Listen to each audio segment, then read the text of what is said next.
سلامونه او نیکی هیلې ګرانو کتونکو په خیر راغلی پښتو کوکینګ ته.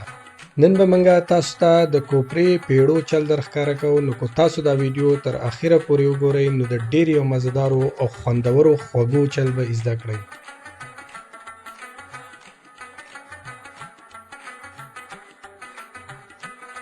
د ټولو نه اول به یوه پیاله پی یعنې شوده یو لوښي ته ور واچوئ او تاوده به یې کړئ. د دې نه پس به پکې یو پیاله کوپره یعنې میده شوي کوپره ور واچوئ او په کم اور باندې به یې پاخه کړئ چې دا پی پکې وچ شي.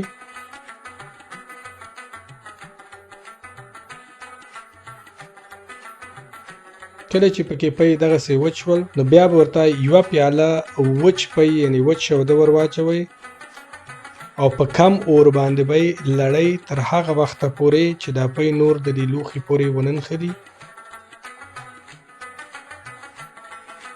دا حلوا تر اخره پورې په کم اور باندې پخیږي. اور به نه تیزوئ چې ونه سوځېږي.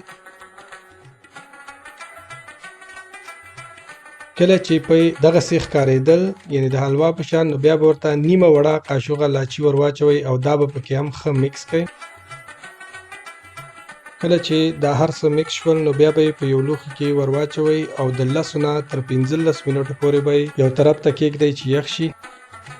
کله چې دا یخ شول نو بیا به ورته نیمه پیاله یعنې تاسو کولی شئ چې ډېره د چیني پوډر هم ورته ور واچوئ، خو موږ ورته 4 غټې قاشوقې د چیني پوډر اچولي وو او دا به پکې ښه میکس کړئ.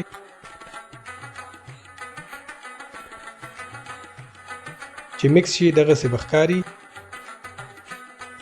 اوس په میده کوپره په یو قاب یعنې رکیبه یو پلیټ کې کېږدئ او دغسې بالونه یا بسکټ به ترې جوړ کړئ او دا به په دې کوپره کې ښه میکس کړئ. یعنې د پاسه د لاندې باندې ښه به پرې دا کوپره ووهئ.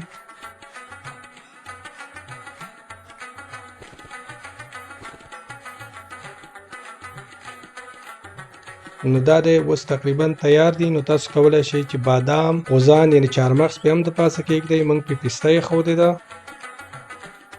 نو د یوې نه تر 2 غنټو پورې به یې په فریج کې کېږدئ چې یخ شي. بیا یې کولی شئ چې تاسو یې وخورئ. نو که ستاسو زموږ دا ویډیو خوښه شوې وي نو زموږ د چینل سبسکرایبول مه هېروئ. د الله په امان.